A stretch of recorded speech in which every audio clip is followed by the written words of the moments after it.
what's shocked so many people is to discover they've got drilling in their backyard in their suburban neighborhood. Right. Now, what has happened there? I guess there was something of a scandal or an uprising up in the Dallas area. Right.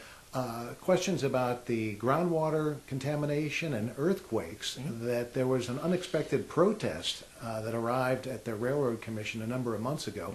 What was that about? How did they respond? Was that an appropriate response? Yeah. When we first embarked on this race back in November, October, November, we saw head on a number of issues that just kind of sprung up. One being the Dallas referendum to push back the setbacks, which in effect banned fracking in Dallas pretty much. Which happened in December. And the next thing happened was in Parker County, Wise County, that area, right outside of Fort Worth and Tarrant County, where they had been experiencing a spate of earthquakes. I think some 30 earthquakes in some 90 days or so. And so the event that you're referencing is something that I reference a lot as well, because I do think that it portrays the agency as what it has become, something that has become bigger than Texas, bigger than Texans, and not necessarily addressing the issues and the concerns of all Texans. In Azle, Texas, on January 2nd, Commissioner Porter went down to a town hall meeting to talk to the residents there about these earthquakes and the issues that they were having. Well, he started the meeting by saying, in essence, you can only make comments, don't ask us any questions, because we're not going to respond to any of your questions. And then he said something to the effect of, and you only have 2 hours to do this, because I need to go home and catch the Sugar Bowl, or something of that nature.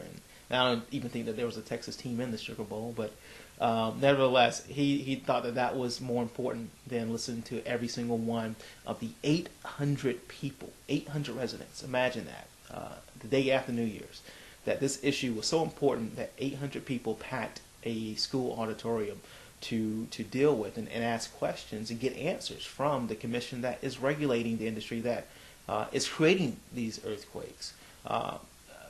What we believe, and what I believe personally, is that the injection wells, which are the wells where they dump all the wastewater from fracking back into the ground, that those wells are triggering some type of seismic activity, and not everywhere. And that's the other peculiar other oddity of this event, is that not all injection wells seem to be causing earthquakes, and even throughout the country, not all injection wells are doing it, but some are.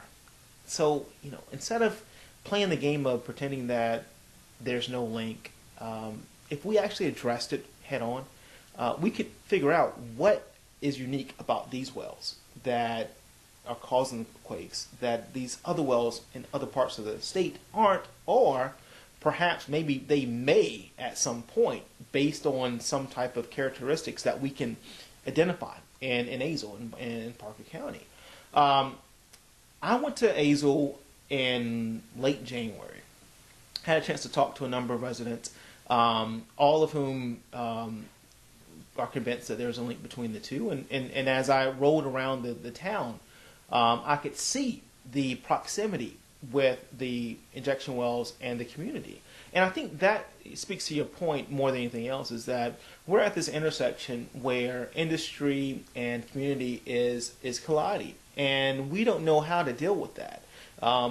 It's one thing for industry to be in the hinterlands and no one's impacted, and such, no one probably is feeling any earthquakes that are happening there as well. But once the industry and urban sprawl meet up and start to have to become neighbors, we don't have a protocol on how to make that relationship work, if we can make it work. And so the folks in Azle, Texas are at the front lines of this new dilemma, that as a railroad commissioner, it will be incumbent upon me to address that head on and not assume or pretend like nothing's happening, but to see, okay, if it's happening, how do we establish best practices statewide, a baseline that everyone can know that their safety is taken care of, that the environment has been protected, and then that we're able to extract the resources out of the ground that we need.